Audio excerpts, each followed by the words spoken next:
ಶ್ರೀ ಗುರು ಬಸವಲಿಂಗಾಯ ನಮಃ. ಮೊನ್ನೆ ಸಾಮಾಜಿಕ ಜಾಲತಾಣದಲ್ಲಿ ಲಿಂಗಾಯತ ಧರ್ಮ ಗುರುವೆಂದು ಹೇಳಿಕೊಂಡಂತಹ ಒಂದು ಜಾತಿಯ ಜಗದ್ಗುರು ಒಬ್ಬರ ಭಾವಚಿತ್ರವನ್ನು ನೋಡಿದೆ. ನನಗೆ ಆಶ್ಚರ್ಯ ಏನಾಗಲಿಲ್ಲ. ಏಕೆಂದರೆ ಈಗ ಜಾತಿಯ ಗುರುವಾಗಿರ್ಬೋದು, ಜಗದ್ಗುರು ಆಗಿರ್ಬೋದು, ಅವರು ಬಸವಣ್ಣನವರ ವಿಚಾರಗಳಿಗೆ ಮಾರ್ಗದರ್ಶಿ ಆಗಲಿಕ್ಕೆ, ಬಸವಣ್ಣವರ ಹೆಸರು ಹೇಳಲಿಕ್ಕೆ ಅವರು ಅನರ್ಹರು ಎಂಬುದು ನನಗೆ ಪಕ್ಕಾ ಗೊತ್ತಿತ್ತು. ಆದರೂ ಕೂಡ ಗೊತ್ತಿಲ್ಲದಂಥ ಕೆಲವು ಜನ ಲಿಂಗಾಯತರು ನಾವು ಲಿಂಗಾಯತ ಗುರುಗಳು ಅಂತ ಕರೀತಾ ಇದ್ದಾರೆ. ಹೆಸರಿಗೆ ಅವರು ಲಿಂಗಾಯತ ಗುರುಗಳಾಗಿರ್ಬೋದು, ಆದರೆ ವೈದಿಕತ್ವವನ್ನು ಅವರ ತಲೆಯ ಮೇಲೆ ಹೊತ್ತುಕೊಂಡು ನಡೆದಿದ್ದಾರಲ್ಲ, ಈ ಬಗ್ಗೆ ನನಗೆ ತುಂಬ ವ್ಯಥೆ ಆಗ್ತದೆ. ಬಹುಶಃ ಅವರ ಯೋಗ್ಯತೆ ಅದು ಅಷ್ಟೇ ಅಂತ ಅನ್ನಿಸ್ತದೆ. ಅಕ್ಕಮ್ಮ ಒಂದು ಕಡೆ, ವಚನಕಾರ್ತಿ ಅಕ್ಕಮ್ಮ ಒಂದು ಕಡೆ ಒಂದು ಮಾತನ್ನು ಹೇಳ್ತಾಳೆ, ಆಚಾರ ತಪ್ಪಿದಲ್ಲಿ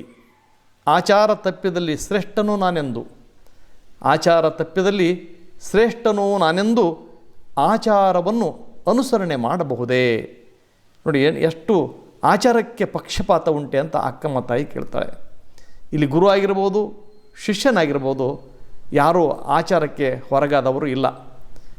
ಶಿಷ್ಯ ದಾರಿ ತಪ್ಪಿದಾಗ ಗುರು ದಾರಿ ತಪ್ಪಿದಾಗ ಶಿಷ್ಯ ಪರಸ್ಪರ ಹೇಳಿಕೊಳ್ಳುವ ಮೂಲಕ, ತಿದ್ದಿಕೊಳ್ಳುವ ಮೂಲಕ ಈ ಲಿಂಗಾಯತ ಸಮಾಜವನ್ನು ಹೊತ್ತುಕೊಂಡು ಹೋಗಬೇಕಾಗಿದೆ.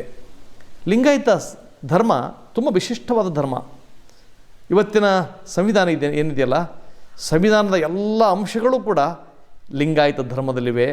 ಅಷ್ಟೇ ಅಲ್ಲ, ಸಂವಿಧಾನದಲ್ಲಿ ಇಲ್ಲದಿರುವಂಥ ಅನೇಕ ಮಹತ್ವದ ಸಂಗತಿಗಳು ಕೂಡ ಲಿಂಗಾಯತ ಧರ್ಮದ ವಚನ ಸಾಹಿತ್ಯದಲ್ಲಿ ಇದೆ ಅಂತ ಹೇಳಿದರೆ ಸತ್ಯವನ್ನೇ ಹೇಳಿದಂತಾಗುತ್ತದೆ ಅಂತ ನಾನು ನಂಬಿದ್ದೇನೆ.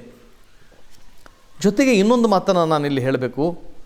ಬಹಳಷ್ಟು ಜನ ಲಿಂಗಾಯತರು ಮಠಗಳನ್ನು, ಮಂದಿರಗಳನ್ನು, ದೇವಸ್ಥಾನಗಳನ್ನು ನಂಬಿಕೊಂಡು ಬಂದವರಾಗಿದ್ದಾರೆ. ಅದರ ಅಗತ್ಯ ಲಿಂಗಾಯತರಿಗಂತೂ ಇಲ್ಲವೇ ಇಲ್ಲ. ಈ ಬಗ್ಗೆ ಅಲ್ಲಮ ಪ್ರಭುಗಳು ಒಂದು ವಚನವನ್ನು ಹೇಳ್ತಾರೆ. ಮಠ ಬೇಕೋ, ಪರ್ವತ ಬೇಕೋ, ಜನ ಬೇಕೋ, ನಿರ್ಜನ ಬೇಕೋ, ಸತ್ಯ ಸಮಾಧಾನವುಳ್ಳ ಶರಣಂಗೆ, ಮತ್ತೆ ಹೊರಗಣ ಚಿಂತೆ, ಧ್ಯಾನ, ಮೌನ, ಜಪಬೇಕೋ, ತಪಬೇಕೋ, ತನ್ನ ತಾನರಿದವಂಗೆ ಗುಹೇಶ್ವರ.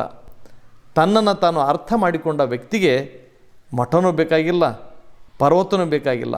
ಜನ ಬೇಕು, ನಿರ್ಜನ ಬೇಕು. ಜನ ಇಲ್ಲದಲ್ಲಿ ಕೆಲವು ಮಂದಿ ಹೋಗ್ಬೇಕಂತಾರೆ, ಜನ ಇದ್ದಲ್ಲಿ ಇನ್ನೂ ಕೆಲವರು ಹೋಗ್ಬೇಕಂತಾರೆ. ಮತ್ತು ಸತ್ಯ ಸಮಾಧಾನವುಳ್ಳಂಥ ಶರಣರಿಗೆ ಇವು ಅಗತ್ಯಗಳೇ ಇಲ್ಲ. ಮತ್ತೆ ಹೊರಗಣ ಚಿಂತೆ, ಧ್ಯಾನ, ಮೌನ ಇವುಗಳ ಅಗತ್ಯ ಇಲ್ಲ ಅಂತ ಅತ್ಯಂತ ಸ್ಪಷ್ಟವಾಗಿ ಅಲ್ಲಮ ಪ್ರಭುಗಳು ನಿರಾಕರಣೆ ಮಾಡ್ತಾ, ತನ್ನ ತಾನು ಅರಿಯುವ ಕ್ರಿಯೆಯಲ್ಲಿ ಲಿಂಗಾಯತ ತೊಡಗಬೇಕು ಅಂತ ಇಲ್ಲಿ ಸ್ಪಷ್ಟವಾಗಿ ಹೇಳ್ತಾರೆ.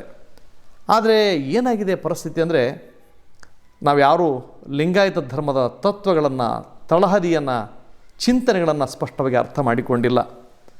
ಇದಕ್ಕೆ ಬಸವಣ್ಣವರು ಮತ್ತೊಂದು ವಚನವನ್ನು ನಾವಿಲ್ಲಿ ನೆನಪು ಮಾಡಿಕೊಳ್ಳಬಹುದು.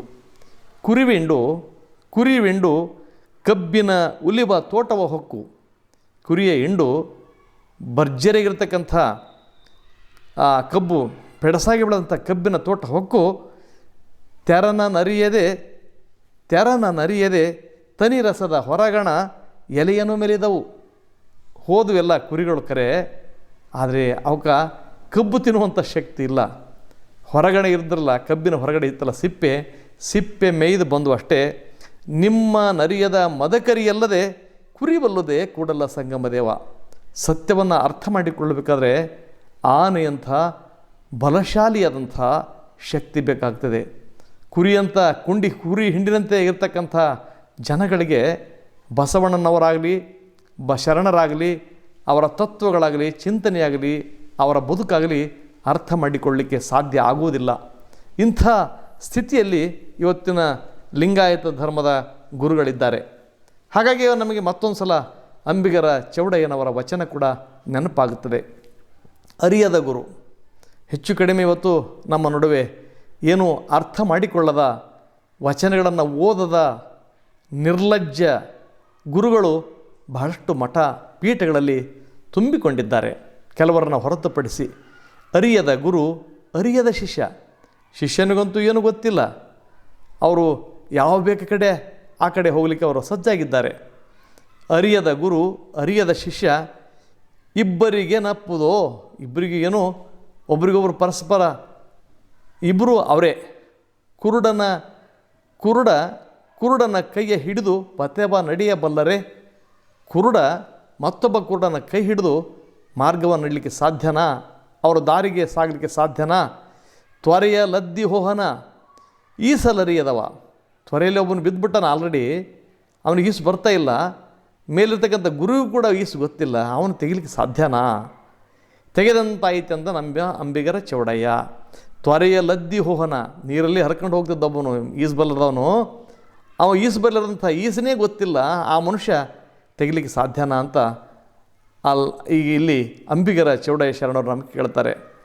ಲಿಂಗಾಯತರ ಪರಿಸ್ಥಿತಿ ಬಹುಶಃ ಹೀಗೆ ಆಗಿದೆ ಅಂತ ಹೇಳಿದರೆ ಅತಿಶಯೋಕ್ತಿಯ ಮಾತು ಆಗಲಿಕ್ಕೆ ಸಾಧ್ಯವೇ ಇಲ್ಲ ಅಂತ ನನಗೆ ಖಂಡಿತವಾಗಿಯೂ ಅನ್ನಿಸ್ತಾ ಇದೆ.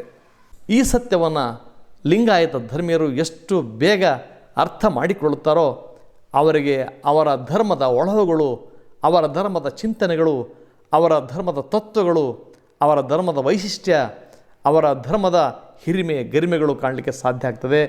ವಚನ ಸಾಹಿತ್ಯ ಓದಲಾರದೆ ವಂಚನೆ ಸಾಹಿತ್ಯವನ್ನು ಮಾತ್ರ ಓದಿ ಬಂದಿರತಕ್ಕಂಥ ಗುರುಗಳಿಂದ ವಚನ ಮಾರ್ಗ, ಶರಣ ಮಾರ್ಗ, ಸಿದ್ಧಾಂತಿಗಳ ಮಾರ್ಗ, ಬದುಕಿನ ಮಾರ್ಗ, ಜೀವನ ಮಾರ್ಗ, ಸರಳ ಮಾರ್ಗ, ಸತ್ಯದ ಮಾರ್ಗ ಅರ್ಥ ಆಗಲಿಕ್ಕೆ ಸಾಧ್ಯ ಇಲ್ಲ ಅಂತ ಹೇಳ್ತಾ, ಇದುವರೆಗೆ ಬಂದಂಥ ನಿಮ್ಮೆಲ್ಲರಿಗೂ ನನ್ನ ಗೌರವದ ಪ್ರೀತಿಯ ಶರಣಾರ್ಥಿಗಳು.